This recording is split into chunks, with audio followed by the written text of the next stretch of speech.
Hello everyone, hope you all are doing good. So today we are going to discuss our next topic, that is relationship between ICT and teaching learning process. तो पहले मैं ये बता देती हूँ कि ये एमएड का और बीएड का दोनों का ही टॉपिक है। ठीक है जी, यूजीसी नेट में भी इससे रिलेटेड बहुत क्वेश्चंस आते हैं। ठीक है, ये प्रोसेस ऑफ एजुकेशन का जो सब्जेक्ट है उसका टॉपिक है ये, relationship between ICT and teaching learning process. ऐसे ही बहुत सारे रिलेशनशिप्स के बारे में इसमें बात की गई है, तो वो टॉपिक साइड बाय साइड भी मैं आपके लिए लेके आऊँगी। ठीक है, जैसे कि यहाँ पे आईसीटी और टीचिंग लर्निंग प्रोसेस का रिलेशनशिप पूछा गया है, और नेक्स्ट टॉपिक में उन्होंने पूछा नॉलेज और प्रैक्टिस के बीच में क्या रिलेशन है। तो ये सबकी वीडियोज़ मैं आपको अपलोड कर दूँगी। ठीक है जी, because they are part of your syllabus. So start करते हैं। पहले तो आईसीटी क्या होता है। तो आईसीटी आप सबको पता है, ICT stand for information communication and technology. ठीक है जी, आपको जहाँ से इंफॉर्मेशन मिलती है, जिसकी हेल्प से आप कम्युनिकेट करते हो और टेक्नोलॉजी का यूज़ करते हो। ठीक है जी, मोबाइल फ़ोन्स, इंटरनेट, ये सब क्या है, टेक्नोलॉजी है जिसका आप यूज़ करते हो। और आपकी लर्निंग में भी बहुत हेल्प होती है। जैसे बच्चे कुछ भी सर्च करना हो बच्चों ने, तो वो गूगल से पूछ लेते हैं या सर्च कर लेते हैं उसमें से। ठीक है, तो क्या है, एक तरह से जो टेक्नोलॉजी है वो आपकी पढ़ाई में भी बहुत ज़्यादा काम आती है। तो अभी यही क्वेश्चन है that what is the relationship between ICT and your teaching learning process. ठीक है जी, तो स्टार्ट करते हैं। And ICT can be defined as, तो इसकी देखो कोई प्रॉपर डेफिनेशन तो है नहीं, तो जो डेफिनेशन मुझसे बन पड़ी मैंने वो बना के आपको लेके आई हूँ। That it can be defined as all the devices, सारे डिवाइसेस, सारे tools, internet, hardware, software, satellite communication devices, radio और television services use to create, ठीक है, कुछ क्रिएट करने के लिए हेल्प करते हैं। स्टोर, कोई डाटा स्टोर करना है। हेल्प द यूज़र जो उसको यूज़ कर रहे हैं उसकी हेल्प करते हैं। And providers to interact whenever necessary, और जब भी ज़रूरत है तो वो क्या है, एक दूसरे से इंटरैक्ट कर सकते हैं, कम्युनिकेट कर सकते हैं, may be through video conferencing. ठीक है जी, या सिंपल कॉल करके, जैसे भी उनको सूटेबल लगे वो टेक्नोलॉजी का यूज़ करके अपना काम करते हैं। ठीक है, तो वो क्या होती है, आईसीटी होती है, जब हम टेक्नोलॉजी का यूज़ करते हैं कम्युनिकेट करने के लिए और इन्फॉर्मेशन गेन करने के लिए। ठीक है जी, अब आते हैं लर्निंग क्या होती है, तो वो भी पता होना चाहिए। तो लर्निंग देखिए, it is one of the instruments of education. तो हमें पता है जो लर्निंग होती है सबसे बेस्ट वेपन होता है एजुकेशन का। अगर आप फुल्ली लर्नड हो तो यू आर गुड। ठीक है जी, तो मतलब क्या होता है, लर्निंग क्या होती है, लर्निंग तो देखो लाइफ एक्सपीरियंस है। ठीक है, मतलब क्या है, लाइफ जब आप स्टार्ट होता है, आपका बर्थ होता है, एंड तक चलती रहती है, आपके बहुत सारे एक्सपीरियंसेस होते हैं, आप लर्न करते रहते हैं।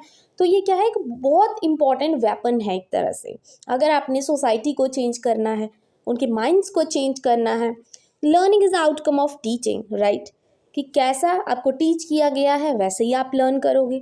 ठीक है, the main aim of education, education का एम क्या होता है, is to produce desirable change in the human behaviour, ताकि आपकी बिहेवियर में चेंजेस आए, आप अच्छे इंसान बनो, आपकी पर्सनालिटी अच्छी हो, आपके स्किल्स डेवलप हो, which is possible we are learning. ठीक है, जो सिर्फ लर्निंग से ही पॉसिबल है। Next is characteristics of learning, कि लर्निंग की क्या करेक्टरिस्टिक्स होते हैं। Learning is a continuous change, हम सबको पता है कि लर्निंग क्या होती है, कॉन्टिन्यूस चेंज होती है। आप कोई नई चीज़ सीखते हो, एक्सपीरियंस करते हो, तो क्या है, वो चेंज होती रहती है। उस हिसाब से आपका माइंडसेट पहले कुछ और था, जैसे ही आप अच्छे लोगों के साथ रहने लगे, आपको पता लगा अपनी रिस्पॉन्सिबिलिटीज़ के बारे में कि आपको अच्छे से पढ़ना भी चाहिए, तो ये क्या है कि चेंज होता रहता है आपकी बिहेवियर में, आपकी पर्सनैलिटी में। ठीक है, learning is a change in behaviour, ये भी सही है। लर्निंग इज़ पर्पसफुल, कि किसी पर्पस के साथ लर्न किया जाता है। जैसे कि मुझे कोई टॉपिक सीखना है, तभी मैं उसको लर्न कर रही हूँ बिकॉज मेरा इंटरेस्ट है उसमें। तो लर्निंग क्या है, एक पर्पस से की जाती है, ये बहुत काम आती है आगे जाके। लर्निंग पॉजिटिव भी हो सकती है, नेगेटिव भी, ये तो इंसान पर डिपेंड करता है कि उसको कौन सी चीज़ सीखनी है, कौन सी नहीं सीखनी है। Learning is universal, right, from the very birth death तक लर्निंग चलती रहती है, यूनिवर्सल है ये। देन लर्निंग इज़ फ्रॉम वॉर्म to tomb, as it is, जो अभी बोला, वॉर्म से लेकर, मतलब आप जब अपने मम्मी की टमी में होते हो उस टाइम से लेकर टॉम तक। ठीक है जी, मतलब अपनी डेथ तक। Next, need of ICT in teaching. ठीक है जी, तो अभी आते हैं मेन पॉइंट पे कि आईसीटी टीचिंग में कैसे हेल्प करता है। So let's start with the first, but उससे पहले मैं आपको बता देती हूँ, जैसे मैंने need of ICT in teaching लिखा हुआ है, ठीक है जी, तो मैंने उसको पॉइंट्स में बना दिया है। अगर आप चाहो तो उसका एक शॉर्ट पॉइंट लेके उसको इलैबोरेट कर सकते हो अपने वर्ड्स में, जैसे कि आप आंसर शीट लिखते ही हो अपनी, ठीक है, पेपर में। तो इट्स अप टू यू कि आपको कैसा करना है, आप इसको और इलैबोरेट कर सकते हो अपने वर्ड्स में जो आपके व्यूज़ है। First is as we have seen कोविड-19 टाइम, तो हम सबको पता है कि कोविड आया था, ठीक है जी, and now we know that scenario is demanding the use of ICT in the most of the education settings. तो पहली चीज़ तो यही है, हमें पता था कोविड के टाइम में कि हमें कितनी दिक्कत हुई, हमारी क्लासेस भी ऑनलाइन हो गई थी, तो सबसे ज़्यादा वहाँ कौन सी चीज़ हेल्पफुल हुई, वहाँ पे आईसीटी हुई, टेक्नोलॉजी यूज़ हुई। हमारी क्लासेस ऑनलाइन लगती थी, एज इट इज़ हमें नेट चाहिए होता था, वाईफाई, ठीक है, क्योंकि हमें क्लास लगानी भी ज़रूरी थी, पढ़ाई तो कॉन्टिन्यूस रहनी थी, ठीक है। तो ये क्या है, एक तरह से आईसीटी का बताया गया है कि क्या उसकी नीड है, रीसेंट नीड बताई गई है। Next, the classroom needs are changing day by day, और ये भी हमें पता है कि क्लासरूम में देखो बच्चे का आईक्यू बहुत ज़्यादा हाई हो चुका है, जिस वजह से उनकी नीड्स भी हाई हो चुकी हैं। वो चाहते हैं उनको ज़्यादा से ज़्यादा इन्फॉर्मेशन मिले, और वो एक क्या है, टेक्नोलॉजी के थ्रू ही मिल सकती है या एक टीचर के थ्रू। एक टीचर भी देखो कितना सिखा सकता है ना, टीचर को भी सीखना पड़ता है, तो वो कहाँ से सीखता है, गूगल से, आईसीटी, ठीक है जी, टेक्नोलॉजी यूज़ करके। And students getting smarter and to deal with their smartness and to fulfil the gap between teaching and learning, use of ICT is necessary. बच्चे स्मार्ट हो रहे हैं और उनकी जो स्मार्टनेस है उसको सेटिस्फाई करने के लिए अच्छे से अच्छी उनको पढ़ाई करवानी पड़ेगी। वो कहाँ से होगी, टीचिंग अच्छी करके। टीचिंग कहाँ से अच्छी होगी, टीचर से। टीचर कहाँ से सीखेगा, टेक्नोलॉजी का यूज़ करके, ठीक है जी। Next, ICT is helpful because these are the kinds of learner centric curriculum, ठीक है। आईसीटी यूजफुल है क्योंकि ये एक तरह से क्या है, लर्नर सेंटर्ड है। जो लर्नर ने सीखना है वो खुद ही सर्च कर सकता है, एज इट इज़ देख सकता है जो उसने देखना है। ICT helps teacher to learn innovative methods of teaching, ये एक टीचर के लिए हेल्पफुल है। देखिए, अगर मैं एज अ टीचर देखूँ, मुझे क्या पता था मैथड्स ऑफ टीचिंग क्या थे, ठीक है। बीएड करने से पहले मुझे कोई इन्फॉर्मेशन नहीं थी, तो मैंने क्या किया, सारा क्या है, गूगल पे सर्च किया कि हाँ मैथड्स ऑफ टीचिंग क्या होते हैं, अच्छे से अच्छा मैथड कौन सा होता है, सारी इन्फॉर्मेशन मुझे डिटेल में मिल गई 1 ही मिनट में। तो ये क्या होता है, टीचर्स के लिए भी हेल्पफुल है। Next, changes the role of a teacher from mere knowledge transmitter to that of the learner facilitator, knowledge guide और navigator। कि जैसे जैसे टेक्नोलॉजी आ रही है तो टीचर का जो रोल है सिर्फ नॉलेज देना ही नहीं है बच्चे को, बट उनको एज अ फैसिलिटेटर भी काम करना पड़ेगा, मतलब बच्चे की नीड्स भी पूरी करनी पड़ेंगी, नॉलेज गाइड भी और नेविगेटर भी, जो उनको दिशा दिखाए। ये एक टीचर का काम है, ठीक है। तो ऐसे ही आईसीटी टीचिंग लर्निंग में हेल्प करती है, क्योंकि देखो टीचर नॉलेज लेके आएगा वहाँ से, बच्चों को सिखाएगा, उनको गाइड करेगा, ठीक है। वो एज अ फैसिलिटेटर काम करेगा बच्चों के लिए। तो सिर्फ नॉलेज देना ही काम नहीं है, बल्कि बच्चे को गाइड करना भी एक टीचर का काम है। Next, enable the students to become more responsible about their learning as they seek out relevant information and knowledge through their own efforts. It make them realize their education potential, right? Very true। कि इससे क्या होता है कि जो बच्चा है वो रिस्पॉन्सिबल बनता है, क्योंकि देखो ऐसा होता है ना कि जो बच्चा है, कोई टीचर का क्या होता है कि हाँ बच्चे से बहुत ज़्यादा एक्सपेक्टेशंस होती हैं, और बच्चे को ऐसा होता है कि हाँ मुझे टीचर की वो एक्सपेक्टेशंस पर खड़ा उतरना है, ठीक है जी। तो वो बच्चा क्या करेगा, जैसे टीचर ने कोई प्रोजेक्ट वर्क दिया, कोई टॉपिक दिया, वो जाके क्या करेगा, अपने गूगल पे सर्च आउट करेगा, तो नेक्स्ट टाइम वो लेके आएगा अगले दिन स्कूल में, ठीक है। उससे क्या होगा, बच्चे को पता लगेगा कि मुझे ये काम करना है, ठीक है, बिकॉज टीचर को मेरे पर भरोसा है और मुझे वो फुलफिल करना है। फिर बच्चा खुद एफर्ट करेगा, ठीक है। उससे क्या होगा, उस बच्चे को अपनी एजुकेशन पोटेंशियल भी पता लगेगी कि कहाँ मैं स्टैंड करता हूँ, मुझे कितनी इन्फॉर्मेशन है और कितनी इन्फॉर्मेशन मुझे चाहिए, और ठीक है। तो ये भी बहुत हेल्पफुल है। ICT prepares teachers to meet the challenges of teaching learning task of modern age. आजकल तो देखो बच्चे बहुत ज़्यादा मॉडर्न हो चुके हैं और उनको बेस्ट से बेस्ट टीचिंग चाहिए, ठीक है। तो उसमें आईसीटी का बहुत बड़ा रोल है एक तरह से। Next is ICT helps not only teachers but also in the growth of the students. ICT सिर्फ टीचर्स को ही हेल्प नहीं करती बट स्टूडेंट्स को भी ग्रो करने में हेल्प करती है technology.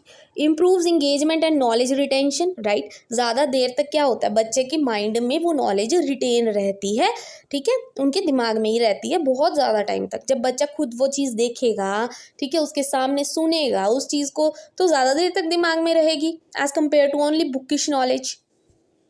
ICT promotes high order thinking, learning enjoyable हो जाती है एक तरह से, ये भी बिल्कुल सही बात है, ठीक है. Now comes the uses of ICT in teaching. अब यूजेस क्या है उसके टीचिंग में.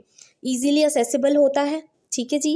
कैन बी यूज रिमोटेडली, मतलब किसी भी पार्ट में यूज़ किया जाता है, किसी भी स्टेट में. फॉर एग्जाम्पल मैं ये यूट्यूब की वीडियो बना रही हूँ, ठीक है, तो ऐसा तो नहीं है कि जो सिर्फ मेरे ही आसपास रहते हैं उनको ही दिखाई देगा. नो, यूट्यूब तो सभी चलाते हैं, सभी स्टेट्स में, सभी देशों में, तो कहीं भी बैठ के आप क्या है देख सकते हैं वीडियो जब भी आपको हेल्प चाहिए, right. Next, interactive content, time saving है ये, फटाफट हमें सभी इंफॉर्मेशन मिल जाती है. इनहैंस मल्टी सेंसरी टीचिंग, इससे क्या होगा, सेंसरी मतलब कि जो बच्चा है उसकी सारी सेंसेस एक्टिव हो जाती हैं क्योंकि उसको कुछ नया सीखने को मिलता है, उसको अच्छा लगता है, ठीक है.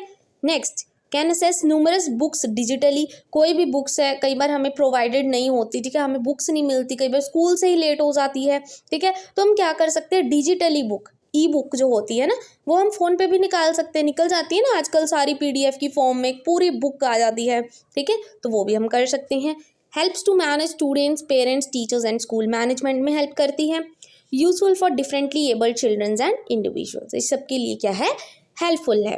अब देखिए किसी चीज़ का एडवांटेज है तो डिसएडवांटेज तो साथ साथ चलता ही है. तो अभी करेंगे डिसएडवांटेजेस और you can say demerits of ICT tools in teaching. अब टीचिंग में क्या है, इसका नुकसान भी है, अगर फ़ायदे हैं तो नुकसान भी है. तो जी पहला नुकसान क्या है, डिस्ट्रैक्टिंग द स्टूडेंट्स. इससे क्या होता है, बच्चे का ध्यान भटक जाता है. कई बार सर्च कर रहे होते हैं कुछ और, फिर ऐसा मन होता है कि छोड़ यार थोड़ी देर बाद कर लूँगा, पहले कुछ और देख लेता हूँ थोड़ा सा.